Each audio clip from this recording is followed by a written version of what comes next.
Hello, my name is Joshua Fernandez, and this is my final year project, Interactive Muse.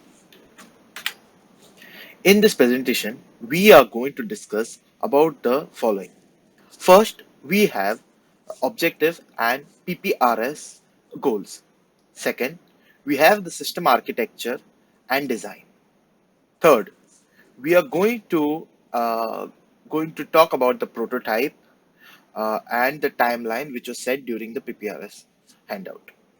And lastly, we are going to discuss about the challenges and the features which are going to be added. First, objective and PPRS goals.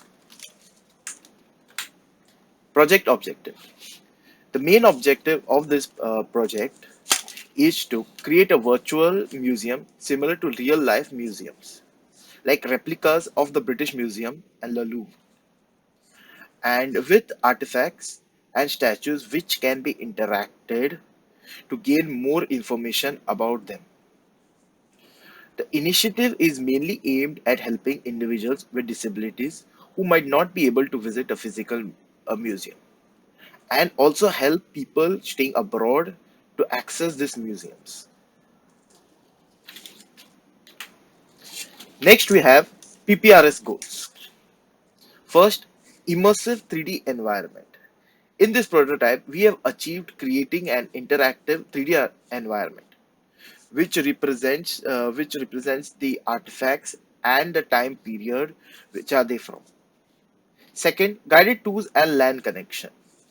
As for now, the prototype supports a LAN connection where the player can create a server and the guides can join the thing as clients. Third, we have voice chat and accessibility feature. Accessibility feature is voice chat and accessibility is still not been added and will be added in the coming months. Four, we have interactive object exploration. This feature is in progress and is nearly done, but is not going to be added to this prototype as it has various bugs.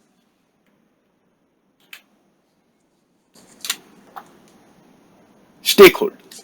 First, we have game developers.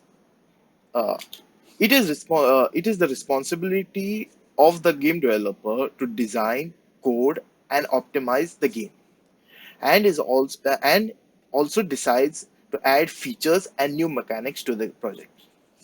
Second, we have museum curators, historians. They provide historic and artistic content, which also helps in accuracy. Third, we have artists and 3D models. Uh, they will provide us with 3D assets and textures, which will help us to create immersive worlds. Four, we have the game players, the user, are the people who are going to test and play the game. Fifth, we have educators and researchers, are the people who are going to use the game to teach students or do research on the topic.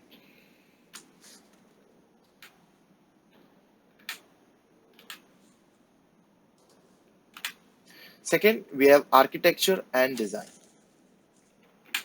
System architecture. First, user interface. User interface helps the user to interact with the world and also helps him navigate around the world. Second, the game engine. As we are using Unreal Engine, it handles the main function such as collision, physics, and assets, and other core functionality to run the game smoothly. Third, we have mechanics. The mechanics will consist of guided tools and interactive objects. For networking, it will help in server-client communication, which helps in co-op sessions where the player and the tour guide can connect. And for last, sound, which enhances the player immersion, which feels like more in the setting.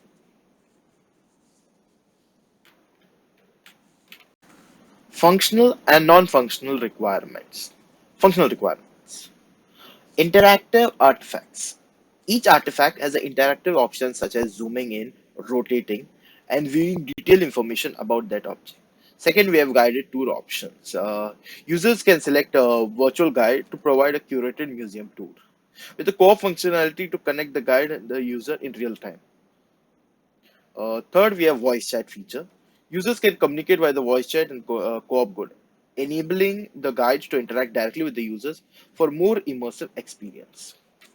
Fourth, we have the settings menus, which the users can access to adjust the audio, change the graphic settings, and much more. Fifth, we have the 3D environment navigations.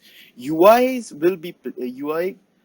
prompts will be placed along the 3D environment, so the user can experience more detailed, uh, more details in the environment.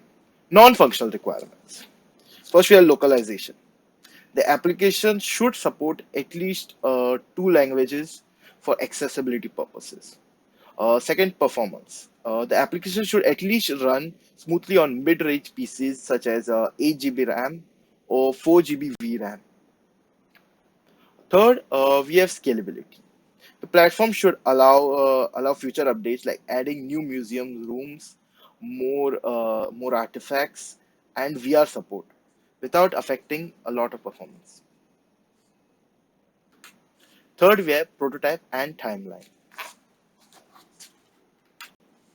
Prototype details. First, we have multiplayer co-op. In this prototype, I have added the feature to create sessions, which the sessions on LAN, which the guide and the player can connect on the same PC. Uh, Level streaming. As for the environment, there are going to be a lots of assets which are going to take a lot of performance. So to optimize the level, we are going to use level streaming, which will help the game work on low end PCs. Third, we have the 3D environment.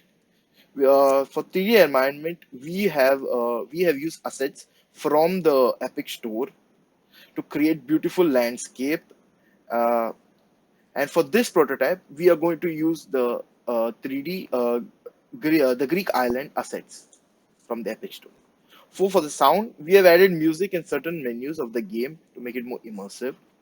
Fifth, we have tried to add 3D scan objects from apps such as using apps such as Reality Scan uh, and Reality Scan and other this thing. We've tried to add at least one object in this prototype. Timeline. Mhm. As for now, there are two main objectives remaining to complete: the interactive objects and the voice chat features.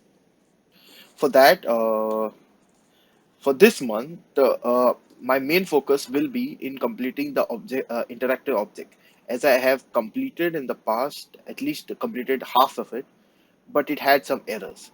So this month will be allocated to fixing all the bugs for the interactive objects.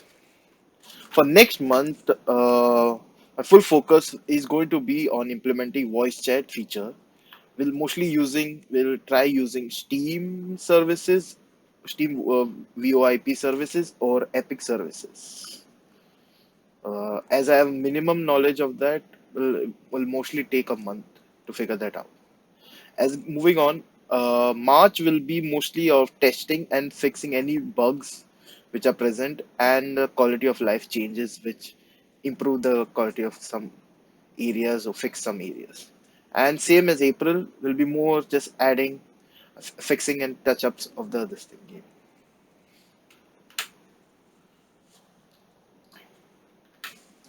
Challenges and features. Oh, some issues I faced during the development were like the 3D scan models were bad because scanning them with phone cameras wouldn't give you good textures or this thing. Like the images here I've shown show that some textures were not this thing. So I had to use another. I tried three different websites. Only one website gave me a good this thing, which I've added in the prototype. Lack of knowledge in Unreal Engine, as I have not used C++ in Unreal and only dependent on blueprints. It's kind of challenging to learn a new this thing to implement C++ and blueprints together. Lack of knowledge to add online services to add voice chat, as I do not have the knowledge to add or create sessions or add services to Unreal Engine. Uh, it's kind of hard to, so I would try to learn how to add these features for the voice chat for my main objectives. Future goals, we have said, if we have time, we I would like to add mass multiplayer support, means trying it from LAN to host it on a server. Uh, Future updates can also, I can if there is more this time, we can try to add controller support to this, and virtual reality support may not be added to this prototype but can be added in the future. Thank you.